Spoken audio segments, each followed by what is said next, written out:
আলামিনের থেকে যে 1 লাখ টাকা ফুসিলে ফাসিলে নিয়ে দিল সে টাকার কোনো উদ্দেশ্য খবর নাই। ওটা তো 4-5 বছর হচ্ছে। হ্যাঁ বহু টাকা তো হচ্ছে, টাকাটা নেওয়ার আজ ব্যবস্থা কর, ওটা যে হিসাব পাতি করে টাকার খুব দরকার। চলো ওর আলামিনের বাড়িতেই চলো।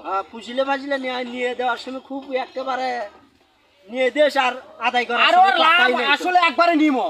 চলো চল দেখি আজ তো চাপালি দেখনো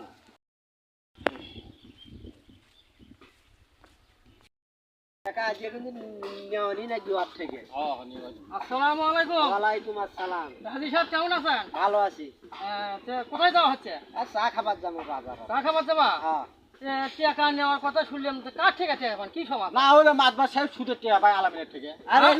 সুদের টাকা মানে? আরে না সুদের টাকা নয় ভাই, সালামি সালামি সালামি। ওটাই আর কি, সালামি। আপনি নামাজও পড়েন, পাঁচ ওয়াক্ত নামাজ পড়েন, আবার আপনি সুদও খান। না সুদ খাই না তো, এটা সালামি উপকার করে বেড়াই। ওটা সালামি হয়েছে? আরে 1 লাখ টাকা দিছি খালি। 1 লাখ টাকা দিছে? সুদের। তুমি সুদ খান কেন? আরে না সুদ, এটা সুদ কয় না তো। সুদ কয় না? না সুদ কয় না, এটা ইংলিশ ভাষা, এটা ইংলিশ ভাষা। তোমাকে ভালো মনে করছিলাম আমরা, আমার গ্রামের মানুষ সবাই তোমাকে ভালো মনে করে। তুমি আজকে ওই সুদের টাকা নিবে যাচ্ছেন মানে? আরে না এটা সালামি কয়। এত যত তো জায়গা হবে না। আরে বদে না শালা, বদে না শালা, শালা নামাজও পড়ে শালা সুদও খায়, শালা বদে না, শালা যত জায়গা হবে না।